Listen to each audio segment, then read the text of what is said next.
হাওড়া থেকে কামরূপ এক্সপ্রেস ধরে বেরিয়ে পড়েছিলাম আমরা এনজিপির উদ্দেশ্যে। এনজিপির টিকিট ছাড়া আর কিন্তু কিছুই কাটা ছিল না। তারপর এনজিপিতে নেমে শেয়ার ট্যাক্সি করে আমরা চললাম দার্জিলিংয়ের উদ্দেশ্যে। শেয়ার ট্যাক্সিতে পার হেড নিয়েছিল 350 করে। তারপর কার্শিয়াংয়ের ধারে দাঁড় করিয়ে মোমো ব্রেকফাস্ট হলো, চা হলো। এবার আমরা হোটেলে ঢুকে পড়লাম। হোটেলটা কিন্তু আমরা আগে থেকে বুক করে রাখিনি।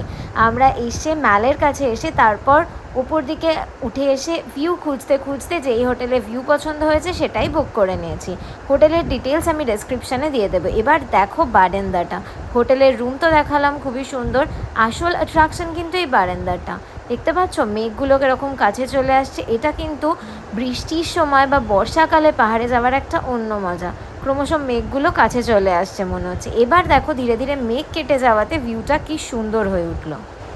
পুরো ট্যুরের ডিটেলস, খরচা সব কিছু নিয়ে আমরা আসছি নেক্সট ভিডিওতে। চ্যানেলটা সাবস্ক্রাইব করে দিও।